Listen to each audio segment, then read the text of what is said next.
conversations spirituelles pour une nouvelle conscience. Des pionniers de la pensée venus du monde entier. Bonjour et bienvenue à la conversation d'aujourd'hui, l'une des conversations spirituelles pour une nouvelle conscience.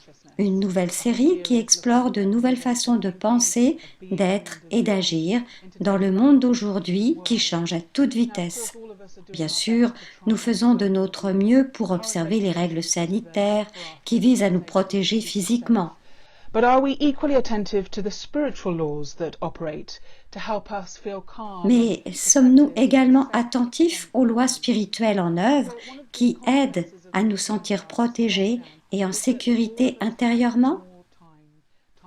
Une des conséquences du coronavirus est que chacun a pu disposer de plus de temps à passer avec soi, avec ses propres pensées, et que cela ait été générateur de stress pour vous ou que cela se soit avéré plutôt positif.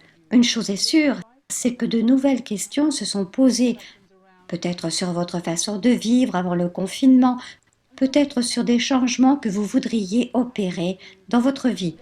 Certains même se sont peut-être demandé qui ils sont quand ils sont ainsi seuls avec eux-mêmes, ou même certains se sont interrogés sur la nature de l'expérience que nous faisons lorsque nous nous asseyons dans la contemplation et le silence.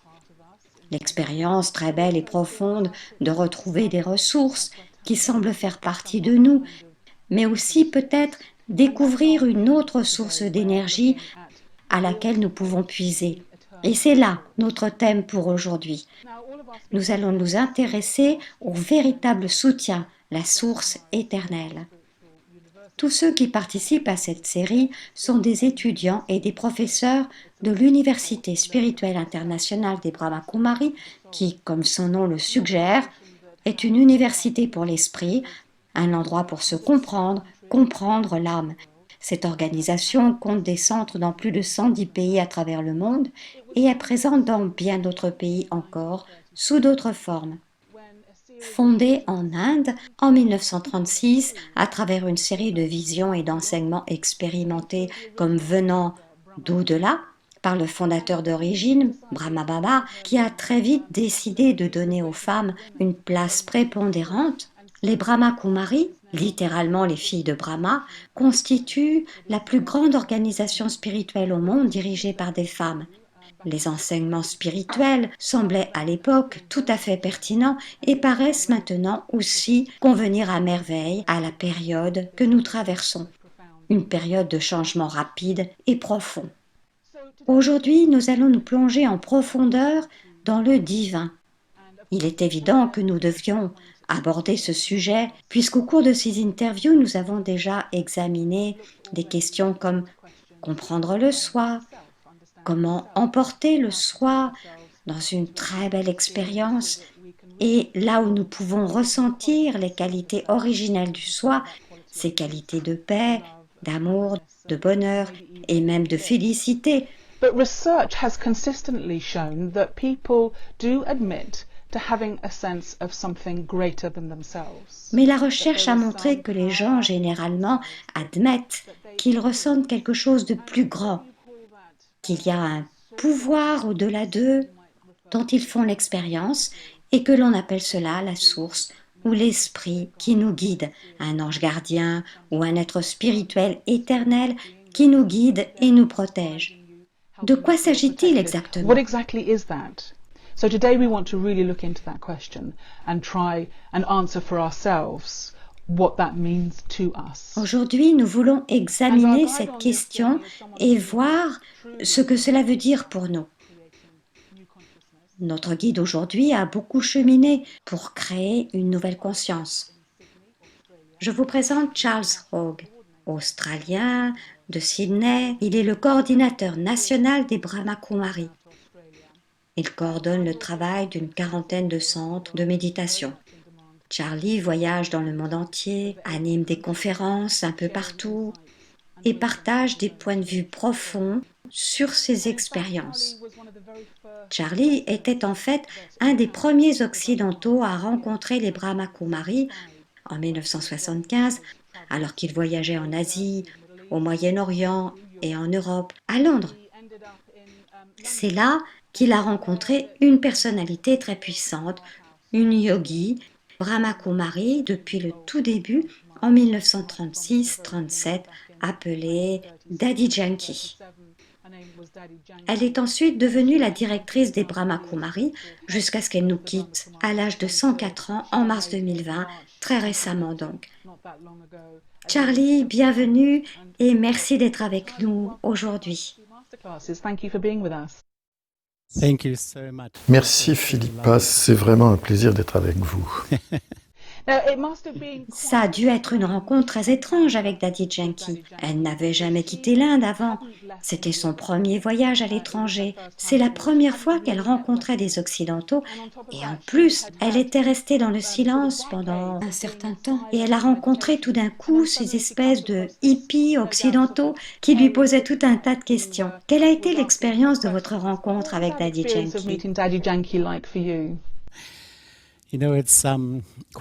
C'est vraiment encore très vivant dans mon esprit en fait parce que j'avais effectivement voyagé durant plusieurs années dans l'Asie du Sud-Est, en Inde, au Moyen-Orient, en Afrique et je cherchais, comme beaucoup d'entre nous, et j'ai compris au bout d'un moment que c'était en fait un voyage intérieur, une recherche intérieure.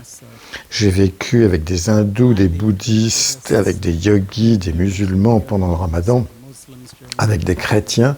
J'ai traversé les principaux chemins et les principales religions et je crois que la question centrale pour moi était comment fait-on véritablement une expérience, que ce soit de Dieu ou de la méditation.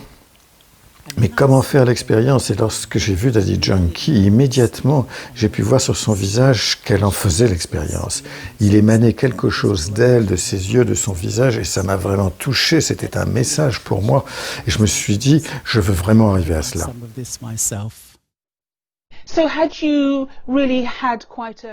Avez-vous immédiatement une expérience très profonde, une autre façon de voir Dieu et de comprendre Dieu, différente de ce que vous aviez connu par vos voyages et vos explorations? Je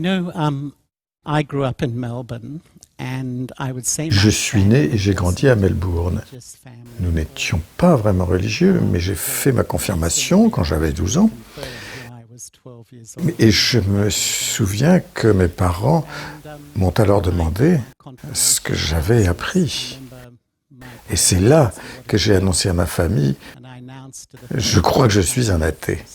Parce qu'à cet âge, l'esprit, bien sûr, n'est pas mûr, mais le Dieu que l'on m'avait présenté à ce moment-là, peut-être était-ce ma perception simplement, mais c'était un Dieu plein de jugements, très autoritaire.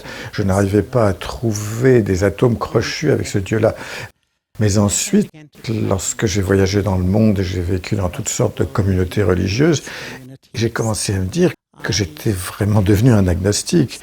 Autrement dit, je suis très ouvert, mais je ne sais pas qui est Dieu, j'étais ouvert à tout.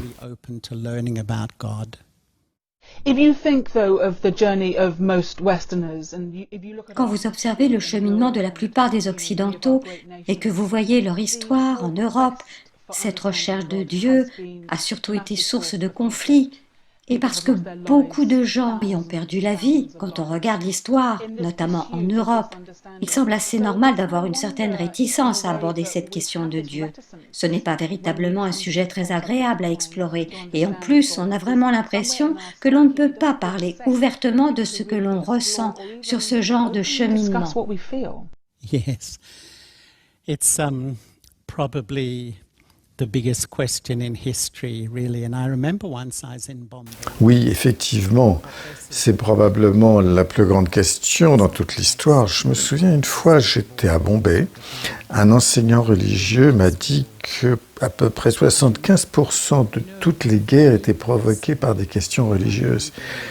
Et personnellement, dans mon propre cheminement, j'ai vraiment beaucoup aimé les différentes fois que j'ai croisées. Mais quand il s'agissait d'établir une relation avec Dieu, en fait, j'ai dû apprendre à séparer la religion de Dieu parce que j'avais vraiment l'impression que les religions, quelles qu'elles soient, étaient comme une vitrine pour faire de la publicité pour Dieu. Et l'image que j'ai reçue pendant mon éducation n'était pas très positive. Et donc plus tard, j'ai réalisé, quand je suis devenu athée, que c'était pour moi un rejet de la religion et non un rejet de Dieu. J'ai l'impression que c'est le cas pour beaucoup d'Occidentaux. Il s'agit plus d'une difficulté avec les institutions censées représenter Dieu. On a tendance à jeter le bébé avec l'eau du bain. Enfin, c'est mon sentiment. It is also really, when it comes to understanding the nature of the divine, there really is quite a smorgasbord. Il y a différentes façons d'appréhender Dieu. On peut être athée ou penser que Dieu n'existe pas. Puis il y a le panthéisme qui dit que Dieu est partout, dans tout ce qui nous entoure. On a ensuite le panenthéisme qui dit que Dieu est dans toutes les particules, dans tous les arbres, les atomes, et se déploie au-delà de tout.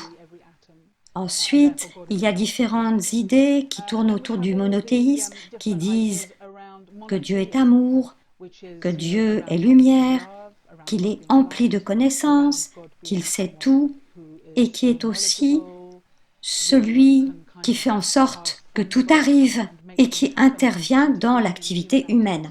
Comment conseilleriez-vous quelqu'un qui s'interroge sur Dieu? Comment naviguez-vous autour de toutes ces questions, autour de toutes ces différentes façons d'envisager Dieu? Quel est le point de départ?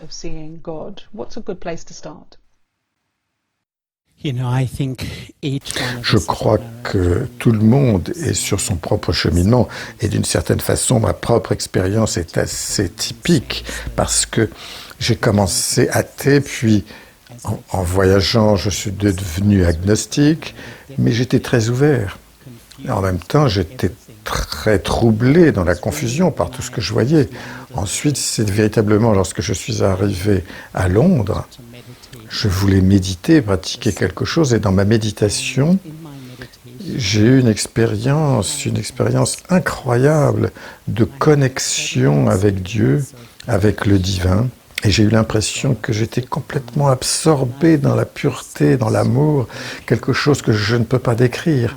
Et c'était une expérience tellement unique qui m'a inspiré et m'a donné envie d'explorer en fait le mieux et de se départir de toutes les approches intellectuelles. C'est une espèce de gravité qui nous ramène toujours vers des idées qui ne sont pas très agréables, alors qu'en réalité, il vaut mieux se diriger vers ses propres expériences et essayer de faire soi-même l'expérience de Dieu, parce que lorsque j'ai pu faire cette expérience, ça m'a vraiment donné envie d'aller plus en profondeur et d'explorer cette relation.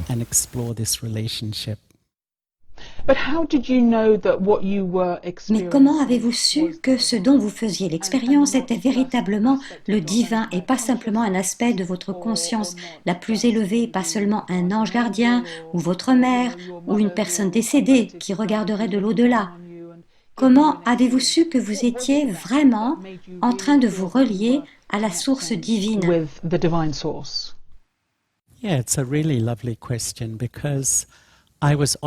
Oui, c'est une question vraiment très intéressante parce que on m'a proposé deux idées pour m'exercer à faire l'expérience de moi-même en tant qu'âme et donc de sentir cette énergie, cette étincelle de lumière qui se situe au milieu du front. En fait, c'est moi qui suis là, à cet endroit dans le corps, et j'ai trouvé que plus je pouvais me distancier de mon identité temporaire, physique, et plus je pouvais m'identifier au moi spirituel et observer le monde à travers les yeux de l'esprit, je pouvais avoir un sentiment de relation très profonde, un sentiment de grande proximité. Je ne peux rien prouver, mais cette expérience d'amour a été l'expérience la plus importante de ma vie. Cette pureté qui fait partie intégrante de l'ADN de l'esprit humain. J'ai l'impression que nous recherchons tous ce type de relation et que nous recherchons avec les autres. En cas, c'est ce que j'ai fait. Et quand j'ai soudain goûté à cette relation, ça a été tellement profond que ma vie a complètement changé. Je suis resté sur ce chemin depuis, et quand je me vois maintenant, pour être tout à fait honnête, je ne pouvais pas imaginer à l'époque que je serais un jour amoureux de Dieu, que Dieu serait l'amour de ma vie. Et cette expérience, c'est ce que j'ai pratiquement tous les matins dans ma vie. Virtually, every morning of my life, every day of my life. Would you say that it's almost a part of the process that you have to go Pensez-vous through? que cela fait presque partie du processus que l'on doit finalement se comporter comme s'il y avait quelque chose de vrai? Faut-il pour un temps oublier nos croyances, nos méfiances et être prêt à entrer dans un processus nouveau pour nous? Même si nous avons l'impression de faire quelque chose de stupide, je peux simplement essayer pour voir ce qui va se passer, que ce soit par les paroles, par la prière, avoir l'intention d'essayer quelque chose de nouveau, d'établir une relation et de voir ce qu'il en ressort. And just see what comes from that. Oui, je crois que c'est tout à fait vrai. Pour moi, il y a 3 étapes. Le fait de savoir, de croire et de faire l'expérience. Lorsqu'on m'a proposé cette idée que je suis une âme éternelle, c'était vraiment une présentation très claire de soi, et pour moi, ça a résonné tout de suite comme une vérité intuitive qui était déjà en moi. Même l'idée que je suis une âme qui doit renaître, qui reprend une nouvelle naissance et que je récolte le fruit de mes actions précédentes, ce qui détermine la peine et le bonheur, mais qu'il existe aussi une âme au-delà de ce jeu de peine et de bonheur, et d'une certaine façon, la méditation, ou cette relation que nous établissons avec Dieu, c'est véritablement la connexion avec cette âme. Et je me souviens d'une psychologue en Europe qui m'avait dit qu'elle avait fait des expériences sur la télépathie avec une amie qui était à distance, et elles avaient un petit carnet dans leur poche, et dès qu'il y en avait une qui pensait à l'autre, elles l'écrivaient sur son petit carnet exactement à quelle heure, sachant qu'elles avaient synchronisé leur montre. Et dans 70% des cas, c'était juste. C'est-à-dire qu'effectivement, elles se rejoignaient complètement. Donc nos pensées sont une énergie. Et je vous dis cela parce que c'est pas simplement croire. Je ne crois pas simplement à un concept, mais il y a une connexion qui est réelle, et en même temps, il faut faire des expériences, car la première étape, c'est donc de connaître, la deuxième, de croire, et la troisième, l'expérience. Ce sont toutes les étapes qui nécessitent de m'éduquer moi-même et de voir comment je peux transformer cette connaissance en un sentiment profond et riche. Donc ce sens de la relation et de la proximité devient quelque chose de réel. Je peux vous dire que oui, effectivement, je suis en union, je suis proche de Dieu. Yes, I'm in union with God. You're talking about God or the divine, whatever word you're using, as a soul. Vous parlez de Dieu ou du divin, quel que soit le terme que l'on utilise, comme d'une âme. Et pour certains, c'est un concept quelque peu étrange, parce que penser à soi en tant qu'âme, et qu'après notre mort, quelque chose survit, renaît, c'est une chose. Mais penser à Dieu comme une âme, c'est un peu étrange. En quoi Dieu est-il différent de nous en tant qu'âme? Qu'est-ce qui nous différencie? Rather than being the same. Actually, that's what really resonated with me, because I don't know, all the concepts of God being everywhere or being En beyond. fait, c'est ce qui a fait véritablement une résonance en moi, parce que dans tous les concepts de Dieu qui se trouvent un peu partout, lorsque j'ai fait l'expérience d'être un être permanent qui était avant et qui sera après ce corps, lorsque j'ai appris que j'agis et que je garde avec moi toute mon histoire dans mon inconscient, j'ai eu alors l'image beaucoup plus claire de moi-même. Mais Dieu est une âme également, et cela c'est clair pour moi parce qu'à ce moment-là, il y a quelque chose de commun entre nous. Je pense qu'une des choses intrinsèques les plus importantes pour l'être humain est de vouloir se relier, d'être proche. Et cette relation qui se développe avec Dieu comme une âme, c'est cette affinité que j'ai avec Dieu. Dieu ne se réincarne pas comme moi, mais il reste éternellement lui-même, éternellement pure énergie. C'est là la différence. Nous traversons toutes ces incarnations successives et accumulons peines et bonheurs, mais Dieu est au-delà de tout cela. Et plus je me relie à lui en tant qu'âme, plus je retrouve mon propre pouvoir. J'absorbe son pouvoir et dans cette union, quelque chose renaît dans mon esprit. Diriez-vous que Dieu est un être conscient, qui pense, qui crée des pensées, qui a une personnalité divine? Absolutely. To me, God is, you can Absolument. only love On ne peut aimer quelqu'un que s'il mérite cet amour. Et si Dieu est une chose, comment est-ce qu'on pourrait vraiment se relier? Comment pourrait-on être proche de cet être?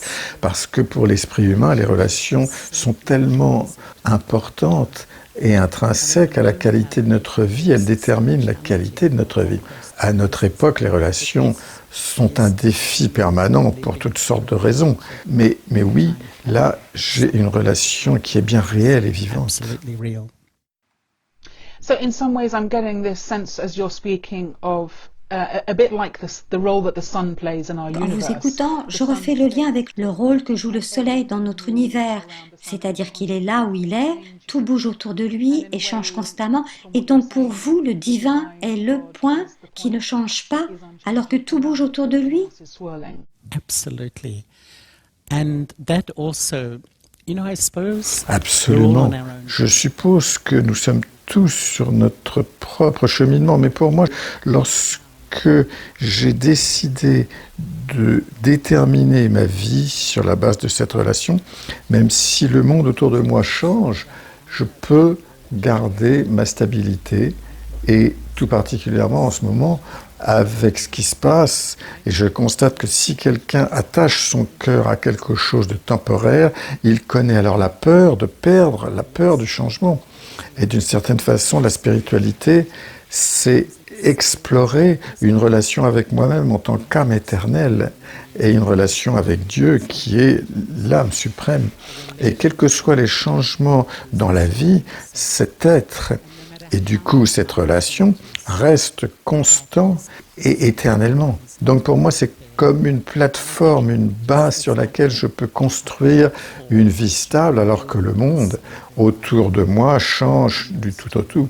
Pour moi, ce n'est pas une mon imagination, c'est une expérience très réelle. I don't see it as my imagination. To me, it's a very real experience. Do you have any practical examples? Because you talked Avez-vous des about exemples pratiques? experiencing this Vous parlez de faire l'expérience de cette relation, de cette connexion, et donc au quotidien et durant la journée. Comment utilisez-vous cette expérience dans tous les changements que vous pouvez avoir à gérer dans votre vie?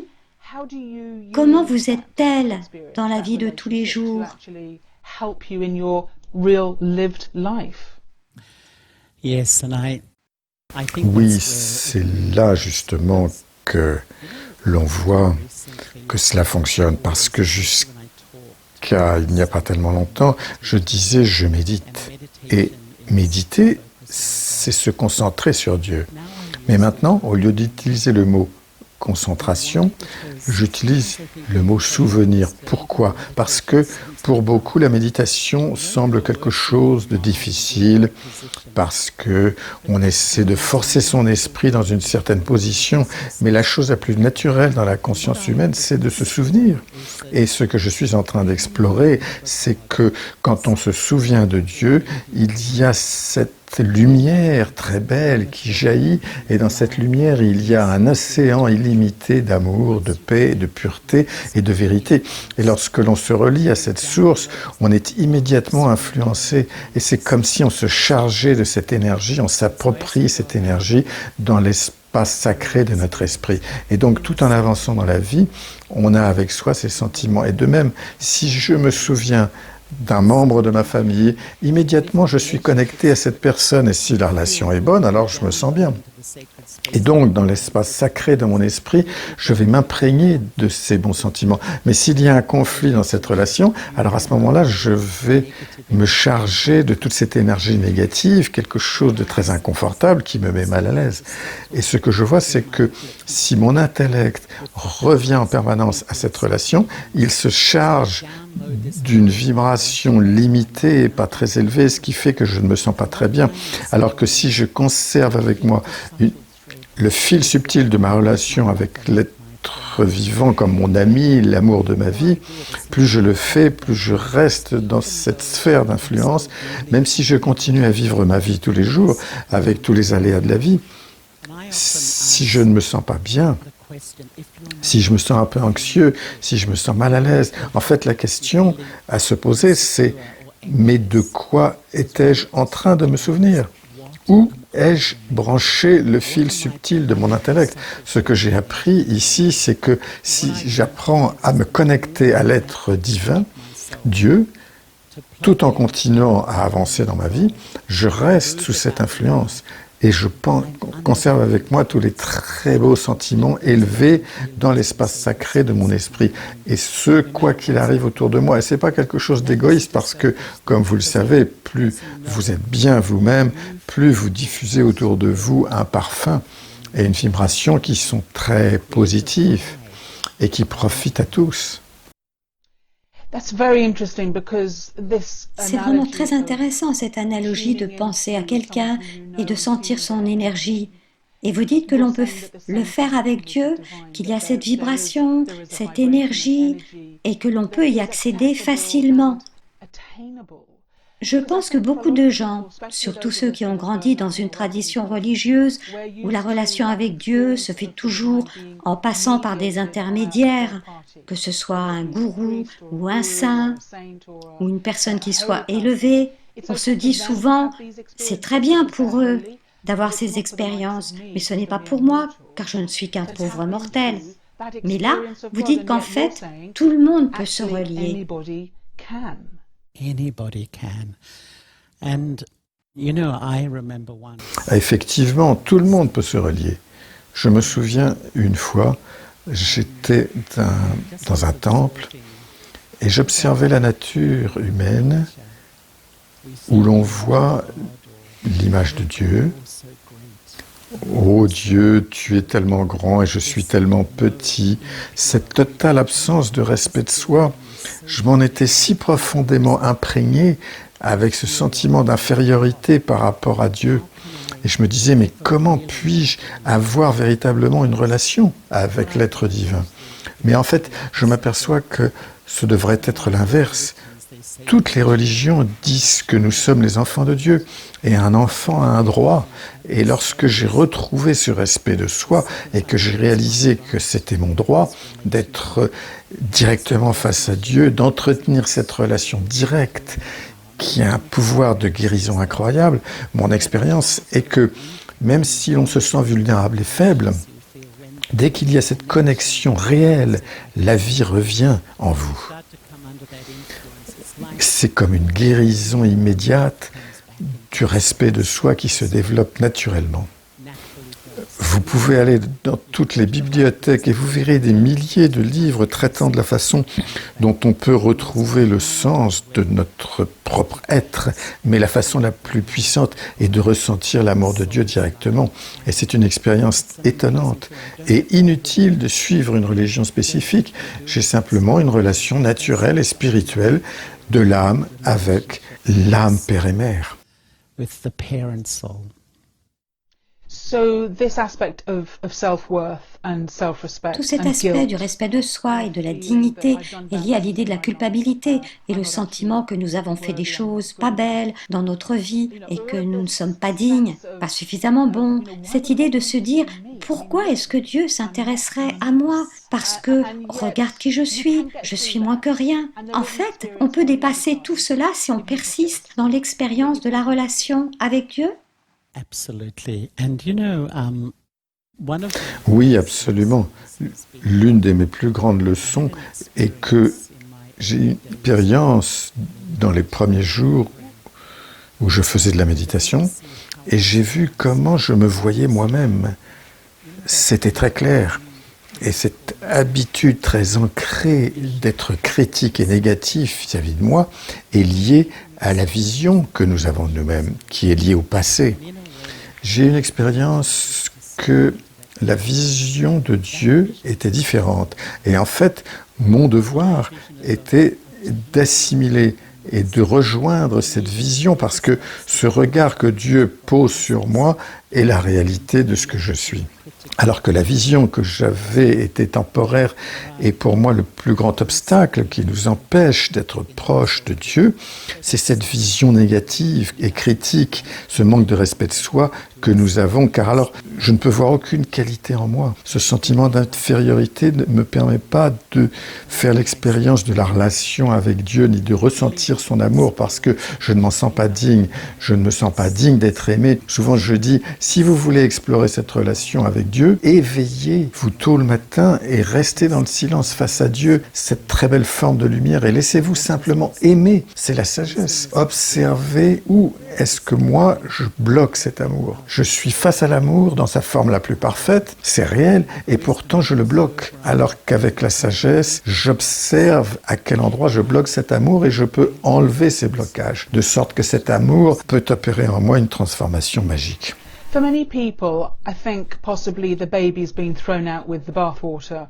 Beaucoup de gens ont jeté le bébé avec l'eau du bain. Quand vous observez le monde et que vous voyez la somme de souffrances de l'humanité, quand vous voyez tout ce qui se passe au niveau de l'environnement, et bien sûr, en Australie, vous avez eu tous ces feux de forêt récemment qui ont entraîné tant de morts et de destruction. Les gens s'interrogent, comment peut-il exister un être empli d'amour et qui nous protège, qui dirige l'univers, alors que toutes ces choses se produisent? Et donc, où se situe l'équilibre entre la conséquence de nos propres actions et le fait que Dieu permette que toutes ces souffrances se produisent? Comment peut-on expliquer cela? How do you square that? You know, I think it's such a big Je crois que c'est effectivement une question importante de l'esprit de beaucoup de gens. Mais lorsque l'on observe ce qui se passe dans le monde autour de nous, je ne crois pas que ce soit la responsabilité de Dieu. C'est en fait le résultat de nos propres actions. Et je me dis que je suis responsable de mes actions et que la création de Dieu, c'est quelque part la transformation de l'esprit humain, parce que lorsqu'un esprit humain change, cela influence tout autour de lui. Et mon expérience en ce moment est que nous sommes à cette confluence extraordinaire où l'on peut voir le monde avec toute la destruction et le chaos autour de nous, mais d'un autre côté, partout où je suis passé dans le monde, à New York ou à Londres, en Asie, en Afrique, des groupes de gens se réunissent et sentent que le monde est le résultat de notre monde intérieur. Tous ces gens commencent à prendre la responsabilité de se transformer eux-mêmes en se disant qu'ainsi ils contribuent à un monde meilleur. Je n'ai jamais adhéré à l'idée que Dieu est responsable de tout ce qui se passe, mais nous accomplissons des actions et nous en recevons le fruit. Si je me souviens de Dieu, ce souvenir influence la graine de mes actions et mes pensées deviennent élevées puisque mes pensées sont la graine des actions. Et à ce moment-là, je commence à devenir beaucoup plus doux, tolérant, gentil, indulgent et empli d'amour, même pour les gens qui sont autour de moi et qui ne sont pas d'accord avec moi, parce qu'à ce moment-là, je fais en sorte, même inconsciemment, d'intégrer ma relation avec Dieu dans mes pensées et mes actions. my action.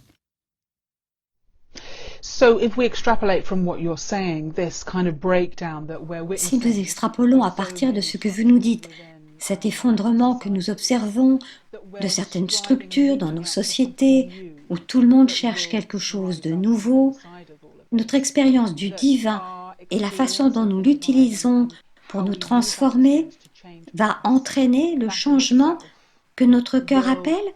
C'est bien cela? Absolutely. You know, I think, Philippa, that Absolument. Vous savez, Philippa, je pense que tous les changements très rapides que nous pouvons observer dans le monde, la graine de tout cela est la relation de plus de 7 milliards d'âmes avec elles-mêmes. Ces relations sont malheureusement devenues si malsaines, et donc si la première relation dans la vie avec moi-même est si malsaine, comment vais-je pouvoir traiter les autres? Comment vais-je traiter la société, l'environnement de façon saine? Donc tant que cette relation que j'entretiens avec moi-même n'est pas réparée, je ne crois que rien ne changera à l'extérieur. C'est ça la spiritualité. Je commence, oui, par m'installer un peu dans le silence et j'observe cette relation que j'ai avec moi-même. J'apprends à être plus doux, plus indulgent avec moi-même et je fais l'expérience de prendre du pouvoir de cette relation nouvelle. Puis, aussi cette relation avec l'être divin qui me permet de me transformer et de guérir spirituellement. Je pense que si je me respecte, je peux respecter les autres, la société, l'environnement. Pour moi, c'est cela la création de Dieu. D'abord, guérir cette relation avec moi-même et donc avec la vie. Je pense que tant de gens sont parvenus à cette conclusion que le chaos à l'extérieur est le reflet du chaos qui existe à l'intérieur en chacun de nous. L'esprit humain collectif de 7 milliards et demi d'individus est dans le chaos. On vit ainsi ce que j'appelle parfois la soupe de pensée, avec 7 milliards d'individus qui génèrent tout un tas de pensées. La grande question est, est-ce qu'il y a tellement d'anxiété? Et donc, que va-t-il se passer? Et les gens, en fait, absorbent cette soupe de pensée faite d'anxiété, et ça rend tout le monde très mal à l'aise. Mais si je peux m'extraire de cette soupe, me souvenir de Dieu, du divin, c'est la seule chose que j'ai à faire, me souvenir de cette lumière et véritablement faire l'expérience de cette connexion, m'imprégner d'amour, de cette énergie. C'est comme si ma propre ampoule commence à s'allumer et une ampoule va en allumer une autre, etc. Et la lumière commence à revenir à ce moment-là.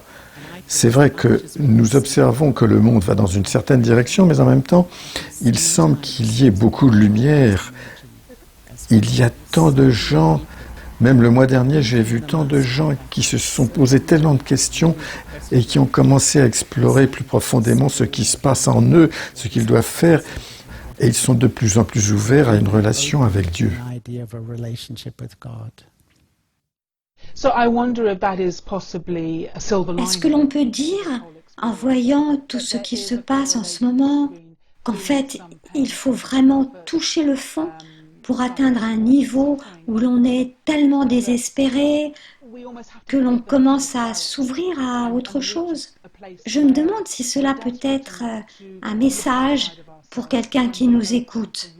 Si des personnes ont vraiment l'impression d'avoir sombré complètement, d'être à un niveau très bas, qui ont perdu leur travail ou leur conjoint, quelle que soit la raison, tous ceux qui ont le sentiment d'avoir tout perdu, peut-on leur dire que c'est en fait justement le moment de rebondir et que c'est une terrible étape de la vie, mais que cela nous permet d'exercer notre pouvoir de résilience et que l'on peut utiliser cette expérience justement pour aller plus profondément dans notre vie? You know, I think you expressed that so beautifully because, you know, we're funny, we're creatures of habit. Je pense que vous exprimez tout cela très bien parce que nous sommes des créatures d'habitude, nous sommes installés dans une routine. Si souvent nous nous posons tant de questions, pourquoi est-ce que tout cela m'arrive alors que je veux simplement la paix et le silence? Nous avons eu pendant cette période de confinement la paix et le silence et pour beaucoup de gens ça leur a fait peur car en fait toute cette agitation dans laquelle ils vivaient avait un but qui était justement de les empêcher de s'examiner profondément et de se poser la question qui suis-je? Qui suis-je vraiment? Qu'est-ce qui est vraiment important dans ma vie? Donc c'est quelque chose qui met pas mal de personnes mal à l'aise. Mais si j'ai le courage de me poser ce genre de questions, si j'explore ce qui véritablement et ma propre personnalité, ce qui est le plus permanent en moi. Si je m'ouvre à cela, peut-être qu'une relation avec Dieu n'est pas ce qu'il me faut, mais pourquoi ne pas profiter de tout ce qui se passe dans le monde actuellement pour explorer une nouvelle façon de me voir moi-même et d'avoir une vision, de porter des lunettes et des verres optiques différents sur la vie. Je trouve que vous l'avez très bien dit, ce qui se passe en ce moment est spirituellement important. Ce qu'il y a de vraiment intéressant, c'est que jusque-là, ce sont surtout des individus qui sont confrontés à des obstacles personnels, que ce soit la perte d'un être cher ou la maladie, un accident. Mais ce qui se passe en ce moment, c'est quelque chose de global, quelque chose qui se passe dans le monde, partout. Comment voyez-vous les conséquences de cette expérience mondiale? Qu'est-ce que cela va donner dans le futur? You know, it's very hard to say, but I'm sure the world will be a different place. C'est très difficile à dire, mais je suis sûr qu'à partir de maintenant, le monde va être différent. Je vois tellement de gens qui revoient leurs priorités, profiter de ce moment de silence dans le monde entier pour revisiter des aspects de base. Et vous savez quel est le but de ma vie? Qui suis-je et comment est-ce que je peux construire des relations empli d'amour avec les autres et avec l'être divin? C'est cela la qualité de la vie. Et bien souvent, on est tellement distrait, entraîné dans des limitations, des désirs, etc. Et je me dis qu'il y a beaucoup de bénéfices en fait qui va sortir de tout cela pour le futur. Chacun a son opinion et personne n'est devin. Mais je me dis que le monde va devenir de plus en plus instable et c'est de plus en plus important pour nous d'avoir une pratique qui nous permette de développer une stabilité intérieure. Pour moi, la stabilité intérieure, c'est me connaître, connaître mon être le plus permanent, le plus éternel, et me relier à l'être divin. Lorsque ces deux pièces du puzzle sont là, lorsqu'elles sont solides dans ma vie, même si le monde est secoué et traverse des bouleversements, je peux rester stable. Et ma stabilité va en aider beaucoup d'autres.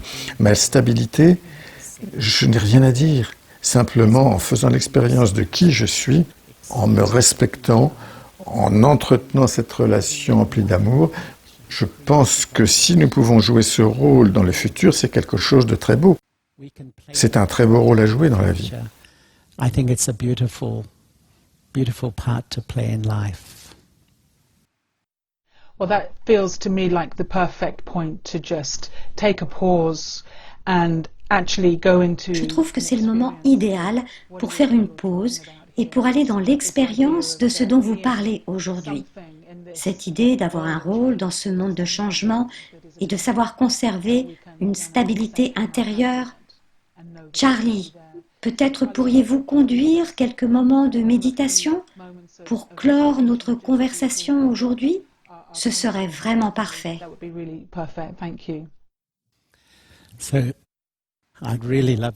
J'aimerais beaucoup vous remercier car c'était très agréable de vous parler alors que je suis moi-même en pleine nuit à Sydney et que c'est le matin à Londres pour vous, mais j'aimerais inviter tous ceux qui nous écoutent à se poser et pendant quelques instants à s'asseoir tranquillement et je vais simplement vous proposer quelques pensées qui peuvent vous aider à vous s'ouvrir à une connexion avec l'être divin.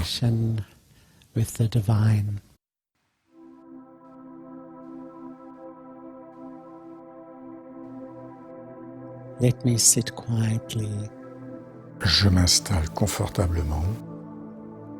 And in this silence, et dans ce silence, visualize je visualise your permanent self, mon être éternel, the soul, l'âme,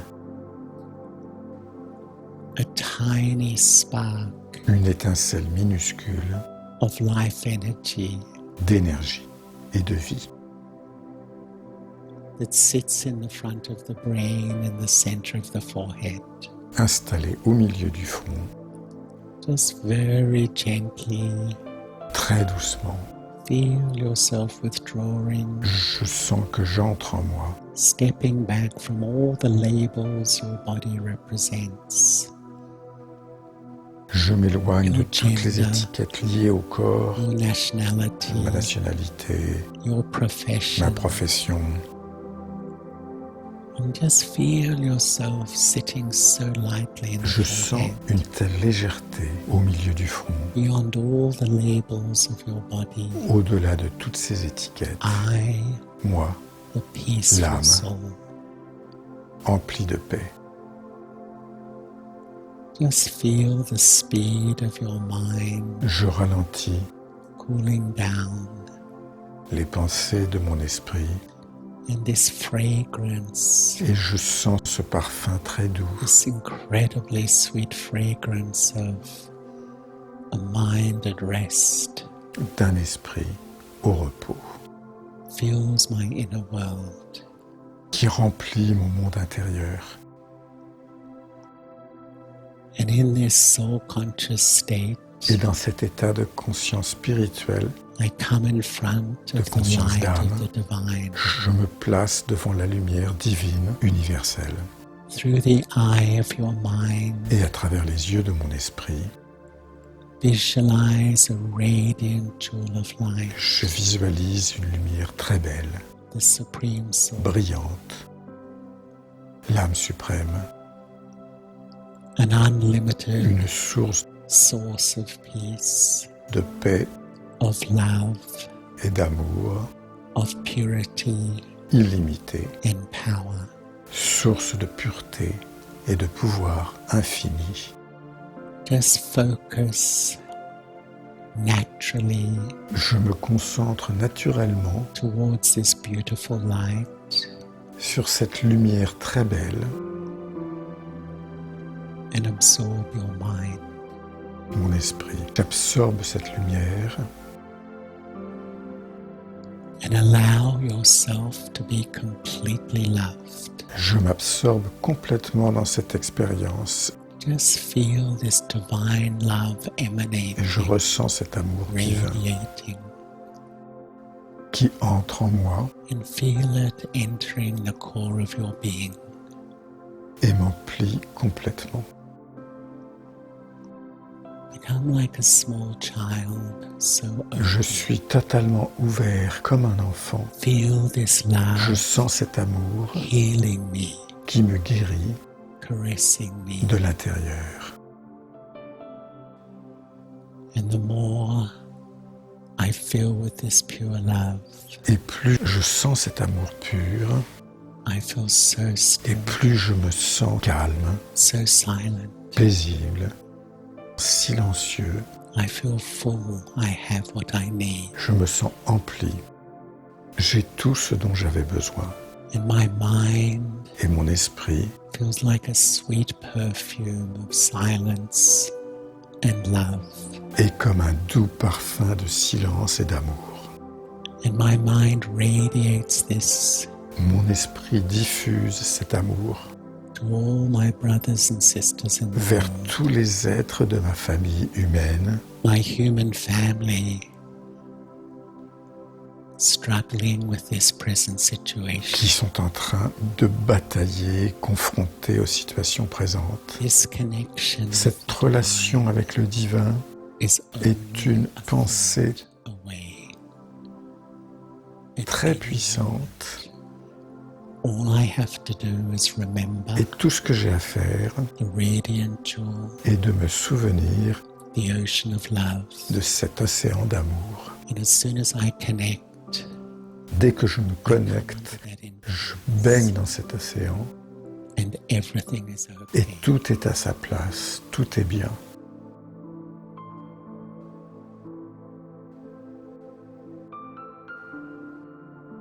If each Si chaque morning I matin, en wake me réveillant de cette façon, je peux m'asseoir et me relier reconnect à mon with vrai moi myself,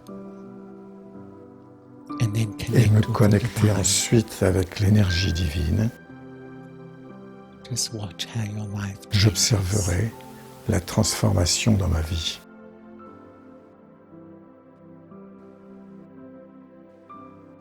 To do this regularly is an act of love for myself. Et cette pratique régulière est un acte d'amour pour moi-même.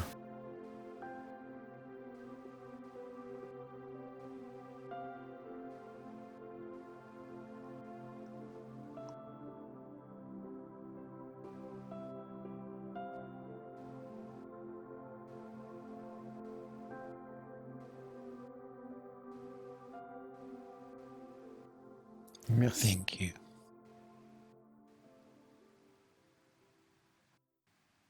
Thank you so much, Charlie. That was absolutely beautiful, and I love the thought that Merci beaucoup, vraiment, Charlie. C'était très beau. Et j'aime beaucoup la pensée que l'expérience d'une connexion avec le divin n'est qu'à une pensée. Et vous nous avez vraiment donné beaucoup à réfléchir et à emporter avec nous.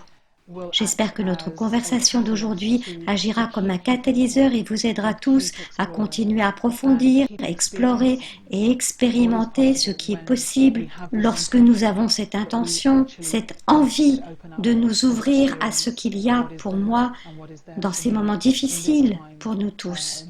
Peut-être y a-t-il une source de pouvoir et de force éternelle dans cette période difficile. Charlie, merci beaucoup et tout le meilleur pour tout le travail que vous faites en Australie. Ce sera avec grand plaisir que nous reprendrons contact.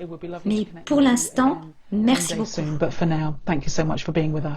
Thank you. Merci beaucoup Philippa, ce fut un vrai plaisir.